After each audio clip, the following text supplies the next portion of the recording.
How do we find the right balance between human and artificial intelligence? What tasks should be given over to AI, and what roles are best suited for people like you and me? In the business world, these can be scary and complicated questions to ask, but today it's my hope that we can cut through the fear and help tackle these questions with real workplace examples to make your customer service team's life easier and more efficient. I'm Scott Leahy, and this is Esker on Air. Today, we welcome on Esker customer Chris Raleigh. He is the customer solution manager at Fuchs Lubricants, and he sat down with Esker's own Nick Carpenter to discuss how he found the right balance between human and artificial intelligence. Now let's pause and let's shift gears and let's talk to Chris Raleigh. Chris Raleigh is actually a leader in the customer service organization at Fuchs Lubricants. He's living and breathing this journey, and he's here to share today a little bit more about what's going on in his world. Chris, thanks for joining us today. Great to see you. Hello, thank you for having me. Chris, you've been on this journey for years now. Could you tell us a little bit about your journey and your role and what you've been up to? Yeah, so my journey with this struggle, we'll call it the struggle. I'm going to talk about the past state, the present state, and the future state. The past state, we go back to prior to 2017, one central email box where everything went. So we would receive, orders, any sort of inquiry from our customers, all in one receptacle. So yeah, we would receive, 600-700 emails a day. We couldn't tell you what was an inquiry. We couldn't tell you what was an order. We couldn't tell you which was the most important document. So we were in a place of severe chaos, and we had 3 supervisors at the time, and those 3 supervisors spent their entire day in our email box, and all they did was divide and conquer, and assign tasks to my team of 18 throughout the day. And I didn't really get the value out of them that I needed, and it was much more reactive than proactive. So we knew we needed a solution. So in 2018 June, we went live on Esker, the order management tool, where we could see all those orders. All those orders were coming to one place. We now separated the orders from the everything else. The orders were now in a place where we could manage them. They were automatically, categorized and put in the categories that we needed them in. And we had the visibility that we've been looking for.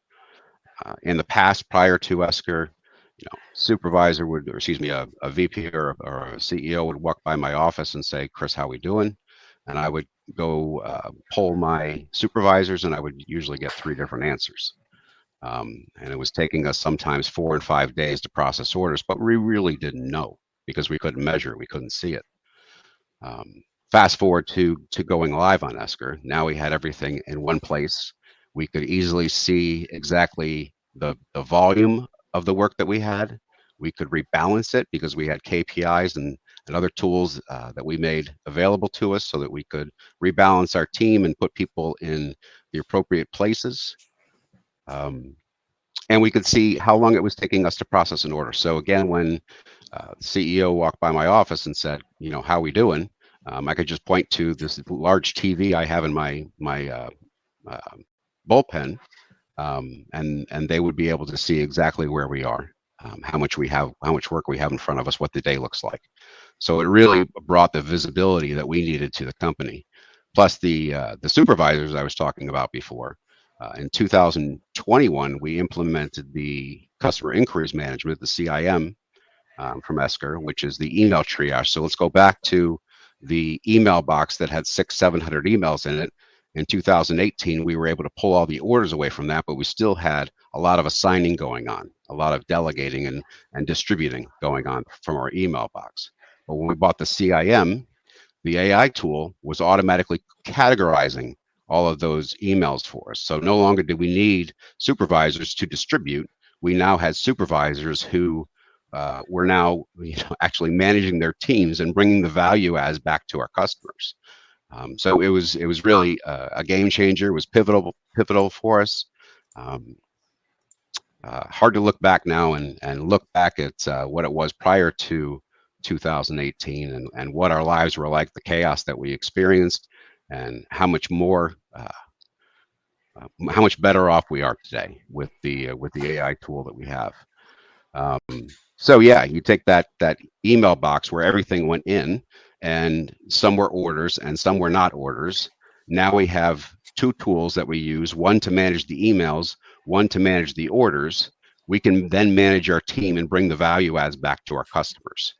And priority. So let's say you have, 200 orders sitting in your queue.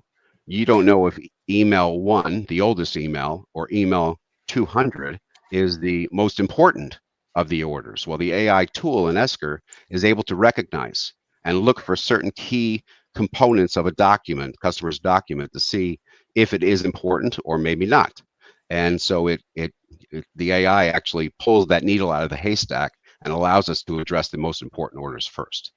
So what does it do for us? Well, we've been able to reduce our turnaround time on orders from 3 and 4 days to under 24 hours. So for the specialty lubricants business, that's almost unheard of, because everything we do here is very complicated. It's chemistry, so it's harder than just a general, widget type sale. So yeah, what else can we do? So now we're doing things like soft selling and proactive customer service, where we can go to our customers and say, here's the status of your order, or that request that you had. Some things that were taking us sometimes a week or 2 weeks to do on the inquiry side are now taking us less than 24 hours. So our customers are definitely seeing the difference. But then let's go back to the supervisors who are now not supervising anymore. They've now got their teams out here, and they can develop their teams rather than just, fend off emails the entire day. So it's a much better experience than it was in the past. Chris, thanks for sharing your journey and walking us through what that looked like. I'm curious, for your staff, your people, did you see this have an impact? You talked about the supervisors. For the other folks, did it seem like folks were more engaged? What impacts in general did it have on team morale or Oh, your boosted staff? it huge. So first of all, we did not, a lot of companies look at AI or automative tools and they say, oh, well, gee, we got to, in order to put this system in place, we need to reduce headcount. And that is not the focus that we took. We said, we need to put this in place to maintain our business, and we need to keep the people that we have and even grow our team, because now we're going to be transitioning from a reactive to a proactive team. So it really changes the complexity of what we're doing. And then on the morale side, I mean, how would anybody feel if now their job has gotten easier to do, right? And everything is more manageable, and you don't feel so overwhelmed all the time because you know exactly where you are all the time. So there's a lot to say for that. Phenomenal points. Yeah, and in today's tight labor market, right, that really matters. Mm-hmm. Chris, I'm curious from the executive leadership perspective, or maybe even Fuchs's bottom line. Can you think of any impacts that you've realized through the course of this journey?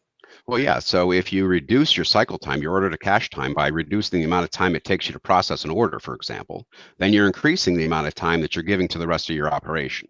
And by doing that, your things like on-time delivery and customer satisfaction, they improve.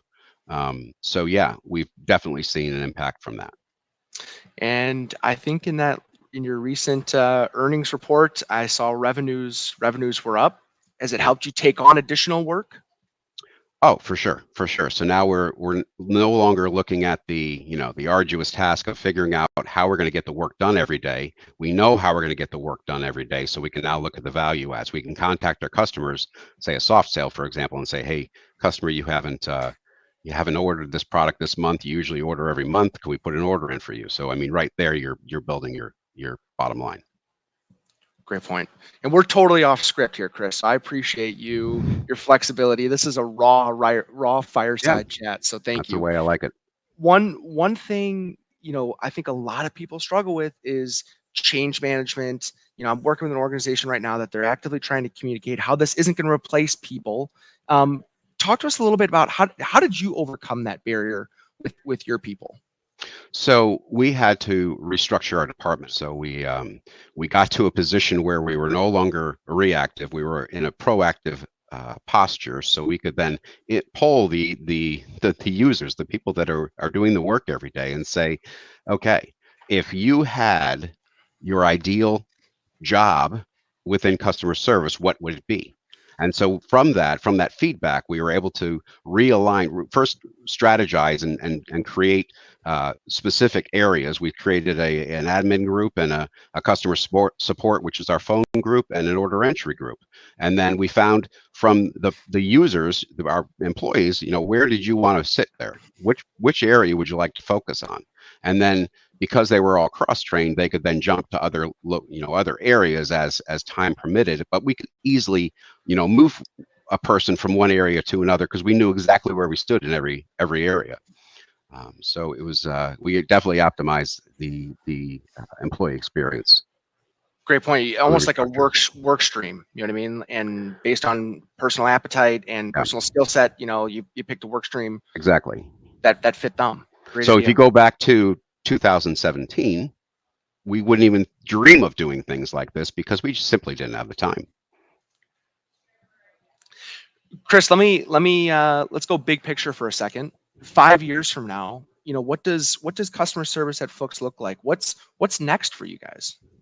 So I see a balance between AI and e-commerce. You're still going to have your phone customers. People are still going to call us no matter how hard we try to convert them. So you still have a share of that. But I see the emphasis between AI and e-commerce. Interesting. And the self-service tools, but also the personal experience. Yeah, for sure. We have to keep that in there, and that's where we're going to build our team more as leverage them as soft salespeople.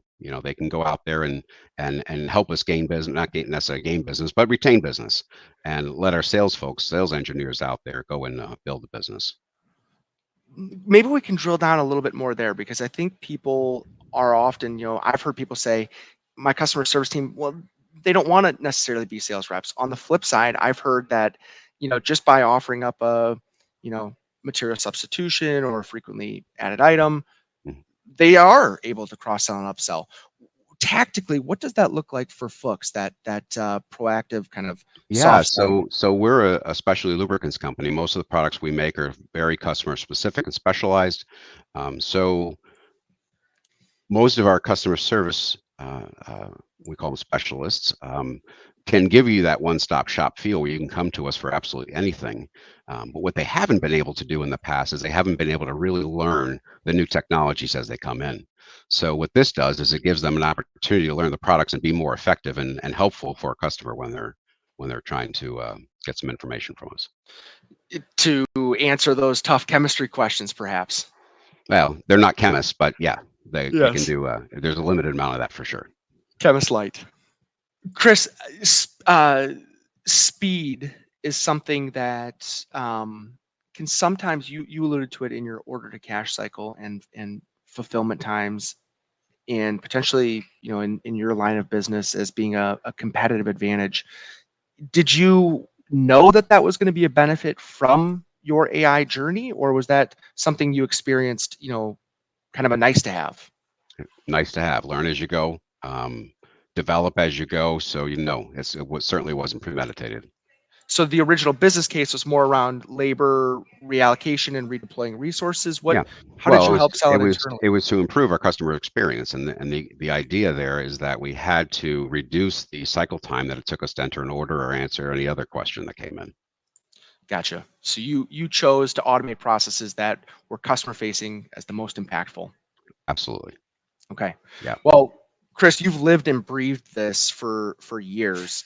Mm-hmm. Is there an area that you would like to see AI introduced, for perhaps, in No, a different area? I absolutely do. So I love the ChatGPT functionality that you've introduced. We haven't implemented it such yet because we have certain things, we have regulations we have to get through.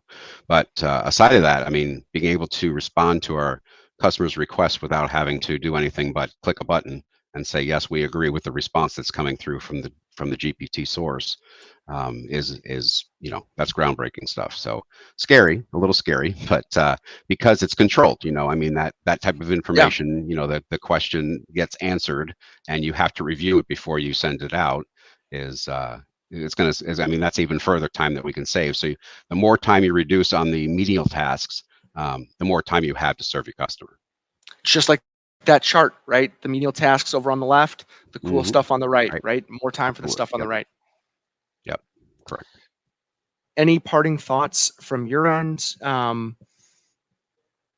If anybody is hesitant or reluctant to jump into AI or the Esker tool, I would say go for it, because you're not going to know until you try. Don't be afraid. Just jump in and see what it can do for you. If you're looking to save time and money in reducing your order to cash cycle, then this is certainly a tool that would be beneficial for that. And I'll give a subtle plug to Chris. He's great about jumping in, but not to the deep end, more jumping into the shallow end, right? We started small. Yep. We kind of dipped our toes in the water. We got a quick win. And over the years, and it's been years, we've slowly kind of rolled out to other areas and automate other tasks. Hindsight, would you do that again? Is that an approach you recommend for folks? I would. I would say the only thing that I would want to say is that, baby steps. Take baby steps. Don't jump all in right at once, because it might be more than you can handle. But yeah, so when we looked at the Esker tool, we were looking at order automation, and although it is an order automation tool, from the beginning, it's really a field automation tool. So it reduces your keystrokes. It doesn't necessarily eliminate them. So I don't want everybody to expect a magic wand here that overnight everything is going to be different and perfect. It takes time. The AI tool has to learn. So be patient with it, but when you get to that step where you can start automating orders, you'll see the real benefits of the system. Chris, thank you so much for sharing your expertise, your real world journey. It is immensely helpful to hear someone that's lived and breathed this journey. So thank you for your expertise. You're welcome. Well, big thank you to Chris for sitting down with Nick to talk about his firsthand experience. It is very much appreciated. If you're interested in a longer conversation about this topic, you can watch the entire event that Nick and Chris were a part of by checking out the links in the show notes. And as always, if you're interested in learning more about Esker, you can find us at esker.com. Thanks for tuning in today, and we'll talk to you next time.